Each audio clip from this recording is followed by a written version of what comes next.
The Gruffalo's Child.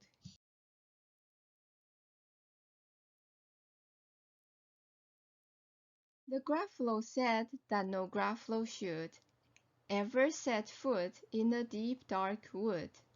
Why not? Why not? Because if you do, the big bad mouse will be after you.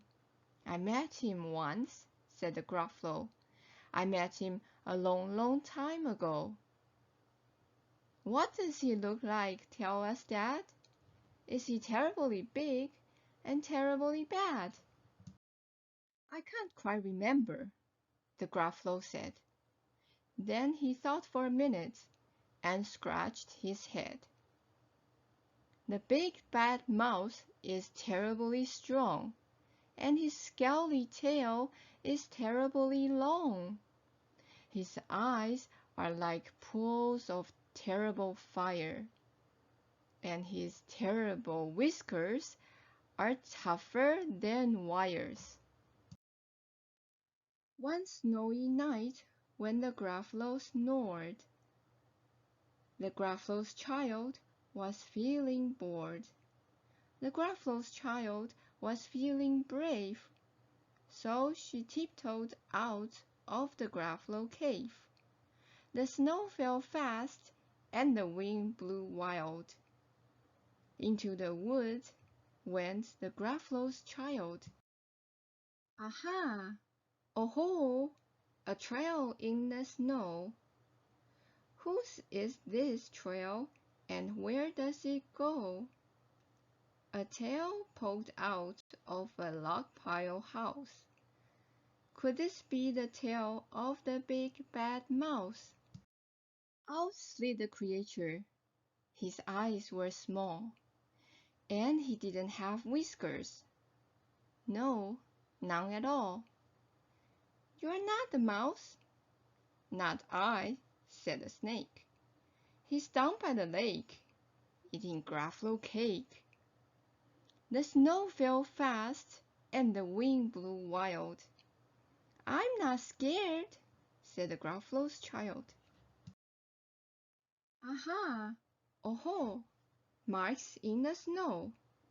Whose are these claw marks? Where do they go? Two eyes gleamed out of a treetop house. Could this be the eyes of the big bad mouse? Down flew the creature. His tail was short, and he didn't have whiskers of any sort. You're not the mouse. Too-hoo, not I. But he's somewhere nearby, eating Gruffalo pie. The snow fell fast, and the wind blew wild. I'm not scared, said the Gruffalo's child. Aha! Oh-ho! A track in the snow. Whose is this track, and where does it go? Whiskers at last, and an underground house. Could this be the home of the big bad mouse?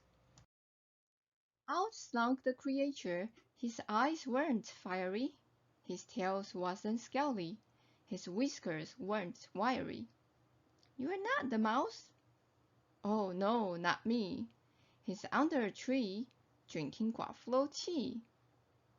It's all a trick, said the Gruffalo's child, as she sat on a stump where the snow lay piled. I don't believe in the big bad mouse. But here comes a little one out of his house. Not big, not bad, but a mouse at least. You'll taste good as a midnight feast. Wait, said the mouse, before you eat.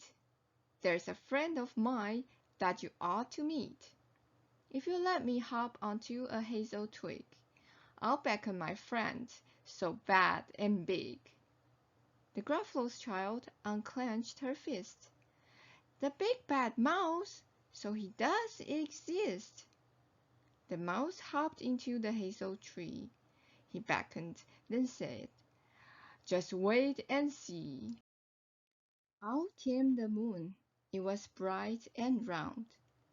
A terrible shadow fell onto the ground. Who is this creature so big, bad, and strong? His tail and his whiskers are terribly long.